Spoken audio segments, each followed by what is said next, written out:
Assalamualaikum warahmatullahi wabarakatuh. La haula wala quwata illa billahil aliyil azim. Allahumma shalli ala sayyidina Muhammad wa ala ali sayyidina Muhammad.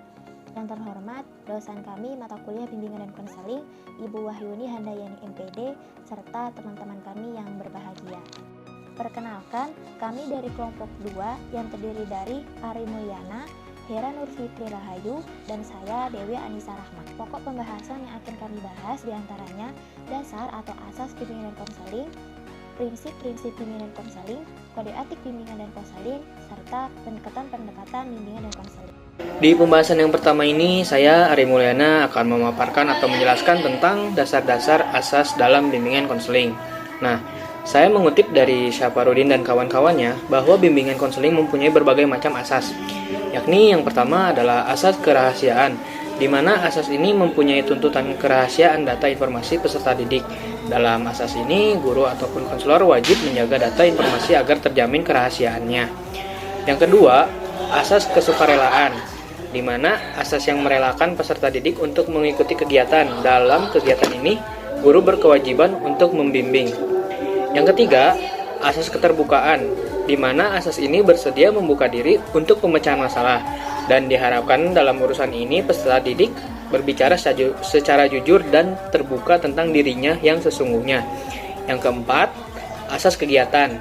Maksud kegiatan di sini yaitu kegiatan yang dilakukan oleh peserta didik dengan bimbingan dengan konselornya dan tidak melakukan sebuah usaha secara mandiri. Kegiatan ini bertujuan untuk mencapai hasil pada bimbingan dan konseling.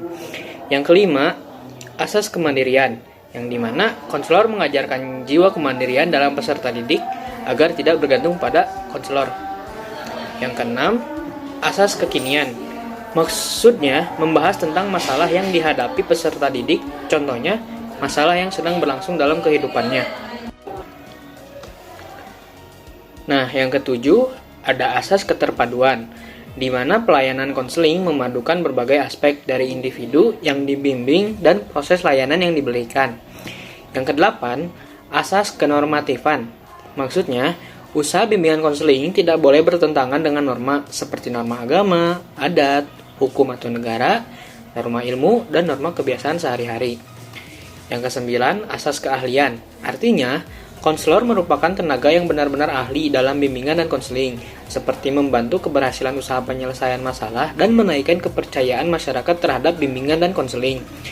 Yang ke-10, asas alih tangan kasus. Maksudnya, asas yang menghendaki atas masalah individu bersangkutan yang belum ditangani, dan konselor dapat mengirim individu ke konselor lain yang lebih ahli. Nah, yang terakhir, yaitu asas tuturi handayani. Maknanya yakni memberikan dorongan. Dapat dikatakan bahwa bimbingan konseling bisa menciptakan suasana mengayomi, mengembangkan keteladanan, dan kesempatan kepada individu seluas-luasnya untuk maju dan merasakan manfaat dimanapun berada. Prinsip-prinsip bimbingan dan konseling. Adanya prinsip bimbingan konseling di sini sebagai acuan yang digunakan oleh penyelenggara bimbingan atau konselor dan klien atau konseling agar perlayanan berjalan dengan lebih terarah. Menurut Saputri et al. Menjelaskan prinsip dibagi dalam 2 kategori. Yang pertama, prinsip umum dan prinsip khusus. Nah, prinsip umum di sini menurut Arifin tahun 2022 ada beberapa pelaksanaan bimbingan dan konseling, di antaranya yang pertama, bimbingan adalah suatu proses membantu individu agar mereka dapat membantu dirinya sendiri dalam menyelesaikan masalah yang sedang dihadapinya. Yang kedua, hendaknya bimbingan terfokus pada individu atau klien yang dibimbing. Dan yang ketiga, masalah yang tidak bisa diselesaikan oleh tim pembimbing atau konselornya itu hendaknya diserahkan kepada ahli atau lembaga berwenang untuk menyelesaikan. Jadi bisa dikatakan kalau misalkan pembimbingnya itu tidak bisa menyelesaikan masalah pada kliennya ini, bisa dioper kepada pembimbing yang lebih berpengalaman begitu. Yang keempat, bimbingan dimulai dengan mengidentifikasi kebutuhan yang dirasakan oleh individu yang akan dibimbing. Dan yang kelima, bimbingan hendaknya luas atau fleksibel sesuai dengan kebutuhan individu dan masyarakat. Jadi mengikuti dengan permasalahan yang ada di masyarakat begitu. Yang keenam, program bimbingan di lingkungan pendidikan tertentu hendaknya sesuai dengan program pendidikan pada lembaga yang bersangkutan. Jadi antara lembaga, kemudian program pendidikan dan program bimbingan konseling itu mereka saling bersatu, saling kontribusi begitu. Dan yang ketujuh, sebaiknya pelaksanaan program konseling dikelola oleh orang yang memiliki keahlian dalam bidang bimbingan, atau bisa dikatakan orang guru yang menjadi bimbingan konseling ini punya latar belakang atau pernah belajar tentang bimbingan dan konseling begitu.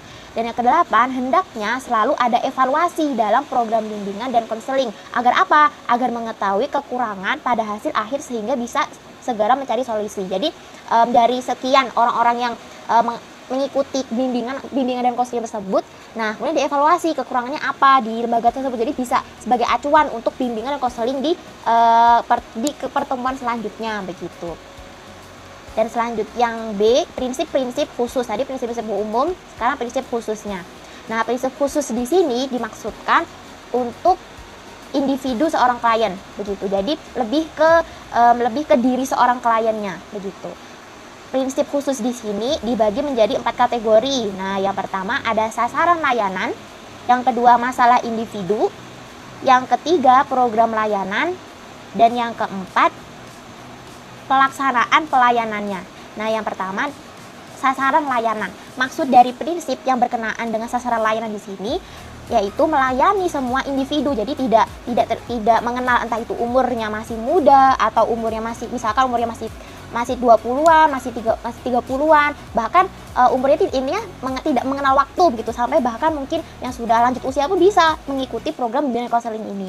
Nah, tidak membatasi jenis kelamin, jadi bisa perempuan, bisa laki-laki, kemudian suku, tidak membatasi suku, agamanya pun terserah, dan statusnya, jadi tidak memandang semua itu. Jadi melayani semua individu. Berurusan dengan pribadi dan tingkah laku individu yang unik dan dinamis. Jadi tidak dibatasi kepada individu yang misalnya individu yang bersifat seperti ini, punya karakter ini. Jadi semuanya bebas, boleh mengikuti bimbingan konseling ini. Memperhatikan sepenuhnya tahap dari berbagai aspek perkembangan individu, memahami perbedaan individu. Nah, ini dari segi sasaran layanan. Selanjutnya, prinsip yang berkenaan dengan masalah individunya. Pengaruh kondisi lingkungan terhadap kondisi mental dan fisik individu. Jadi memperhatikan bagaimana pengaruh lingkungannya kepada diri seorang klien tersebut.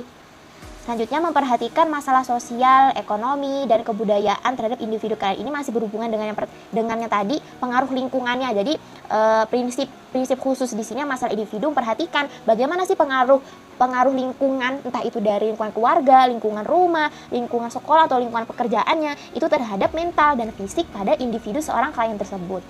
Nah, yang ketiga, prinsip yang berkenaan dengan program layanan. Nah, di sini harus disesuaikan dan dipadukan dengan program pendidikan serta pengembangan peserta didik. Jadi disesuaikan, dibarengi gitu dengan program pendidikannya. Misalnya si klien ini seorang siswa SMA. Nah, terus pengembangan peserta pendidiknya gimana? Maksudnya bimbingan dan konselingnya untuk anak SMA itu bagaimana? Begitu. Jadi disesuaikan begitu. Harus fleksibel serta disesuaikan dengan masyarakat dan kondisi lembaga. Jadi mengikuti. Jadi fleksibel mengikuti dengan keadaannya begitu.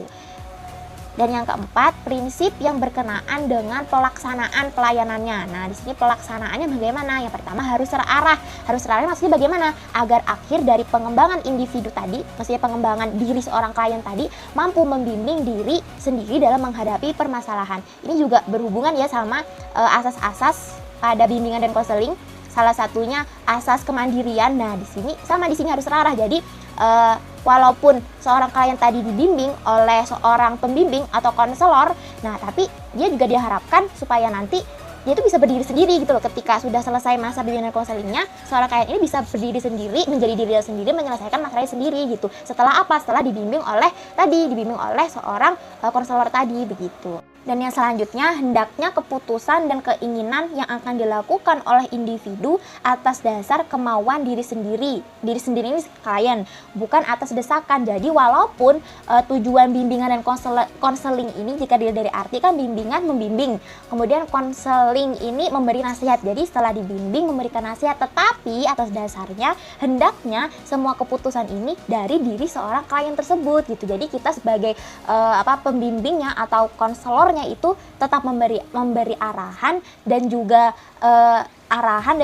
nasihat, tetapi tetap mengikuti keinginan diri klien tersebut begitu.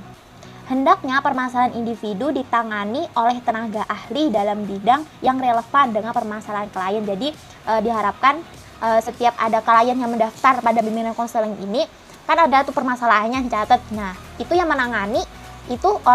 menangani permasalahan klien tersebut ahlinya, begitu, seorang ahlinya begitu. Adanya kerjasama antara pembimbing, guru, dan orang tua agar dapat menentukan hasil optimal. Jadi di sini diharapkan ada kerjasama antara siapa?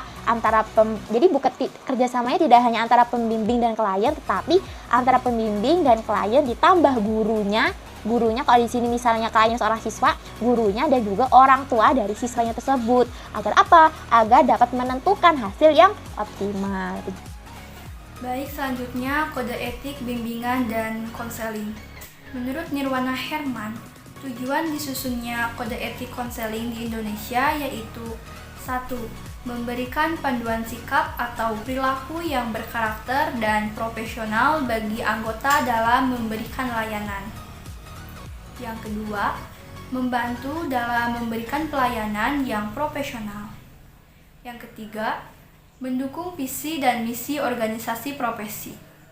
Yang keempat, menjadi landasan dalam menyelesaikan masalah yang datang dari anggota profesi.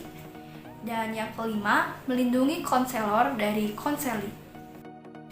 Baik, selanjutnya ada pendekatan dalam bimbingan dan konseling.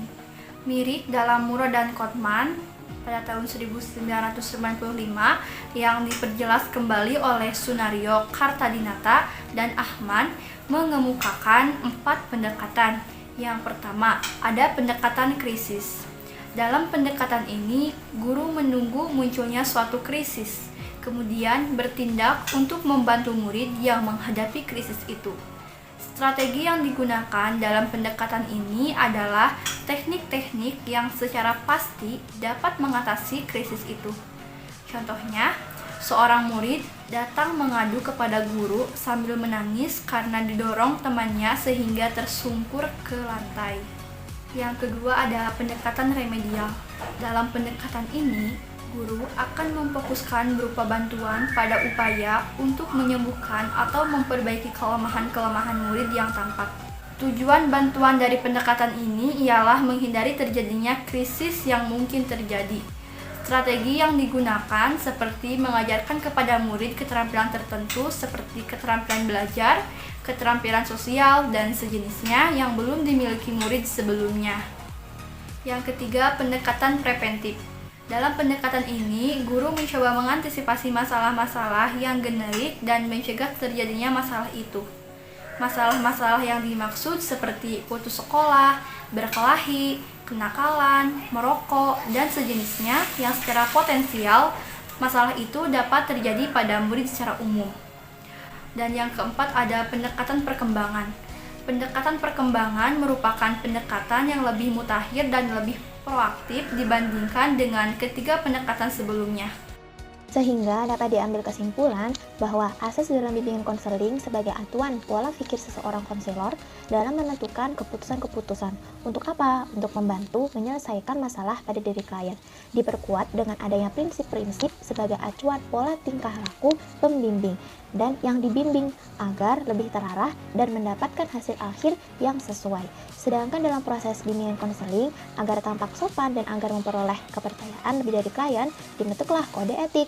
Nah, di mana kode etik ini dibarengi dengan adanya pendekatan antara konselor dan klien yang bermaksud agar di antara keduanya dapat saling terbuka untuk mencari arah dan jalan penyelesaian masalah yang dihadapi oleh klien. Mungkin cukup sekian dari kami, semoga dapat dipahami dan bermanfaat bagi kita semua. Kurang lebihnya kami mohon maaf. Syukran ala ihtimamikum. Wassalamualaikum warahmatullahi wabarakatuh.